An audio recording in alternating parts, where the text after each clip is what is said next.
जय श्री राम, जय श्री बालाजी महाराज, जय माता की। आज का टॉपिक जो है बड़ा इंटरेस्टिंग है। हमारा एक सेवादार है जिनका नाम है अमित सेठी जी। उन्होंने पूछा कि गुरु जी ऐसी एक वीडियो बनाओ कि जो लोग नशा करते हैं या नशे की लत में लग गए हैं उनकी माताएं बहनें बड़ी कष्टदायक रहती हैं। अब वो तो व्यक्ति नशा कर कर सो रहा है, लेकिन उसको ये नहीं पता कि घर की जिम्मेदारी क्या है, परिवार की जिम्मेदारी क्या है। और वो माताएं जगह जगह भटकती हैं ताकि ये नशा छोड़ दे। और ऐसे नशे पर स्तंभन करने के लिए कौन सी क्रिया करनी चाहिए, किस प्रकार का कार्य करना चाहिए, क्या हनुमान जी की पूजा करने से ये नशा छूट सकता है, अगर करनी है तो किस ढंग से करनी है, किस तरीके से करनी है। आज की वीडियो बड़ी ही इंटरेस्टिंग होने वाली है और बड़ी ही लाभदायक है। अगर वीडियो अच्छी लगे तो लाइक करना, चैनल को सब्सक्राइब करना और 10 लोगों तक जरूर शेयर करना, क्योंकि ये जन कल्याण के कार्य के लिए ये वीडियो बन रही है। देखिए, जब व्यक्ति नशा करता है, नशा करने के दो उद्देश्य खड़े होते हैं। पहली बात, वो व्यक्ति नशा क्यों कर रहा है, या तो उसकी स्वाद में, पहले लोग स्वाद में नशा करते हैं, फिर वो उसकी एक लत लग जाती है। लेकिन उस स्वाद के पीछे भी कोई शक्ति काम कर रही होती है। पहली शक्ति क्या, किसी ने टारगेट के थ्रू कार्य किया हो। मान लीजिए आपका कोई जमीन का विवाद है, आपका कोई प्रॉपर्टी का मसला है, आपके जीवन से कोई चीज जुड़ी हुई है, तो सामने वाला व्यक्ति क्या करता है, टारगेट पर चीज बिठाता है।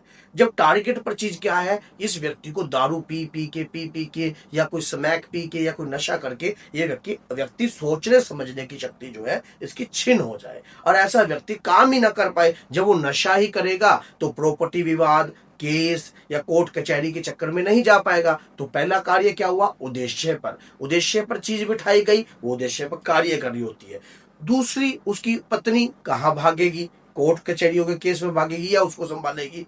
तो इसीलिए लोग ज्यादातर तंत्र मंत्र क्रियाओं के द्वारा इस प्रकार की क्रिया को किया जाता है। ऐसी क्रिया का उतारा होता है, ऐसी क्रिया का स्तंभन हो सकता है। अगर आप चाहो तो स्वयं भी कर सकते हो इस कार्य को। कुछ नहीं करना है, कुछ मैंने जो बातें आपको बताऊंगा उस बातों को सुनकर कार्य करना पड़ेगा आपको। दूसरा ये होता है कि मान लीजिए एक व्यक्ति ने कहीं चौराहे से वो जा रहा है और जा रहा है, रास्ते में कोई ऐसी मलिन शक्ति खड़ी है जो अपनी दारू पी के इस प्रकार का व्यक्ति अपनी किडनी लीवर को खराब कर लेता है। ऐसा मर्द व्यक्ति उस आदमी के साथ लग जाता है। और अगर आपके घर में कोई प्रोटेक्शन नहीं है, कोई रक्षा कवच नहीं है, आपके घर के अंदर कोई सेफ्टी नहीं है, तो वो आपके घर के अंदर घुसकर अपना राज चलाता है और उस व्यक्ति को अपने जैसा बनाने की कोशिश करता है। अब आप कहोगे पता नहीं भैया इसको तो कौन सी लत लग गई है, 2400 घंटे दिन रात दारू पीता है।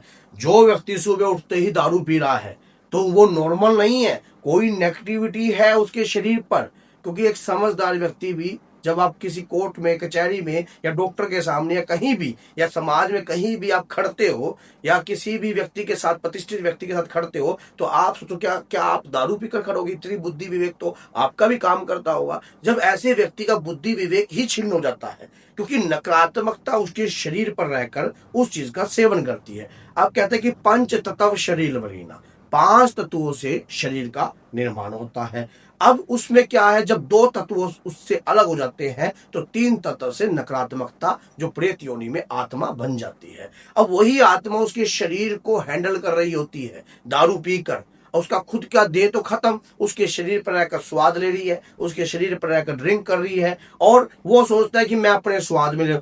जो व्यक्ति दारू पीता है उसको पता है मेरा लीवर खराब हो चुका है, मेरी किडनी खराब हो रही है। क्या वो व्यक्ति, अगर आज के समय में आपको पता लग जाए, आप सचेत हो, अगर आप दारू नहीं पीते तो अगर आपके समय में आपको लग जाए कि आपकी किडनी खराब, आपका लीवर खराब, क्या आप दारू पियोगे? नहीं पियोगे ना। आप हॉस्पिटलाइज हो जाओगे तब भी आप दारू की तरफ सोचोगे नहीं। लेकिन ऐसा व्यक्ति सोचने समझने की शक्ति जो है छीन हो जाती है, तभी जाकर वो इस प्रकार के मलिन पदार्थों के प्रति जो है आकर्षित होता है। ऐसे व्यक्ति को रोकने के लिए एक ही मात्र सहारा है। कौन है वो? बजरंग बली। अब आप कहोगे बजरंग बली तो खुद दारू नहीं पीते। बजरंग बली का आपने पंचमुखी रूप मेरे पीछे आप देख रहे होंगे, पंचमुखी रूप में एक रूप दैत्य रूप भी है। लेकिन ये जरूरी नहीं है कि वो दारू, वो दैत्य रूप, आप इन्हीं को ही 4 दारू चढ़ाओगे। आपने क्या करना है, एक दारू की बोतल और साथ में, एक दारू की बोतल हो गई और साथ में एक जटा वाला नारियल, 1.25 मीटर लाल रंग के कपड़े से और 21 लौंग, 7 मोटी इलायची और 7 दालचीनी के टुकड़े और साथ में आपने 7 प्रकार का जो है जल उस नारियल पर छिड़कना है।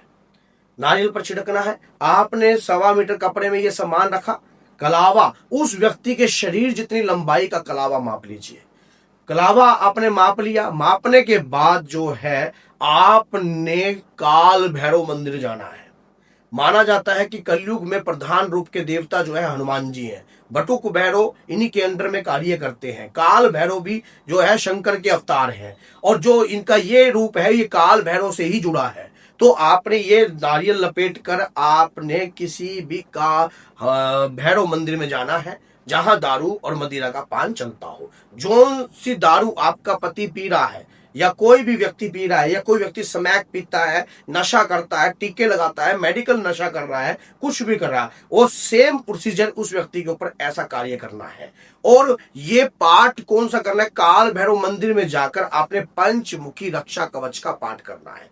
आपको पाठ नहीं आता, कोई चिंता की बात नहीं है। कानों में लीड लगाना, आप उस मंदिर में बैठना, पंचमुखी रक्षा कवच का पाठ जो है अपने कानों में सुनना। सुनने के बाद श्री काल भैरव बाबा से प्रार्थना करना, क्योंकि शिव है, शिव ही शक्ति है और शिव ही जो है भूतनाथ है। इन भूतों प्रेतों के जितने भी हैं शिव ही जो है नाथ है। और एक बात याद रखना, जब आप ये कार्य करोगे शनिवार का दिन होना चाहिए। शनिवार का दिन होना चाहिए। इस प्रकार का कार्य कर एक कील आपने साथ लेके जानी थी और भैरव बाबा के चरणों में लगाकर अपने घर के मुख्य द्वार या बेड उस व्यक्ति के जो व्यक्ति उस चीज पर सोता है बेड पर गाड़ देनी है। उसके बाद देखना आपके पति के ऊपर या किसी भी व्यक्ति के ऊपर जो नशा का प्रकोप होगा धीरे धीरे उतारे के रूप में उतरने लग जाएगा। ये कार्य कब करना है? 3 बार, मात्र 3 शनिवार। 3 शनिवार ये कार्य करे, माँ काली की कृपा होगी, काल भैरव की कृपा होगी, हनुमान जी के पंचमुखी रूप की कृपा होगी।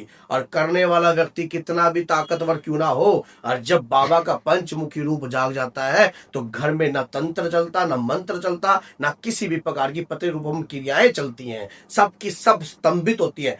माना जाता है हनुमान जी का पंचमुखी जो रूप है ना, वो स्तंभन का रूप है, स्तंभन का रूप है। आप कभी बंगलामुखी में जाके देखना, बंगलामुखी माँ स्तंभन की देवी है और वहां पर भी आपने देखा होगा कि काल भैरव जो है दारू चढ़ती है। आप वहां भी ये कार्य कर सकते हो, लेकिन एक साइड हनुमान जी और एक साइड जो है काल भैरव है। ये शक्ति जो है स्तंभन की ही है। और हनुमान जी के मंदिर में जाकर मोतीचूर के लड्डुओं का तीसरे शनिवार पर आप जो है प्रसाद बांट दीजिए। आपके घर में सुख शांति का भाव होगा।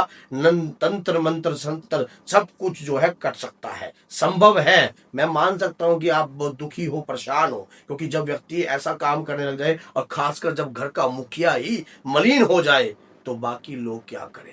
जब राजा ही मलिन हो जाएगा तो प्रजा क्या करेगी। तो अगर आपके घर में इस प्रकार की मलिन पदार्थ चल रहे हैं और आपके घर के लोग इस चीज को नहीं छोड़ना चाहते, लेकिन एक शर्त आपको मैं बताता हूं, जब व्यक्ति सो रहा होगा उसके ऊपर यह सामान वारना जरूर है।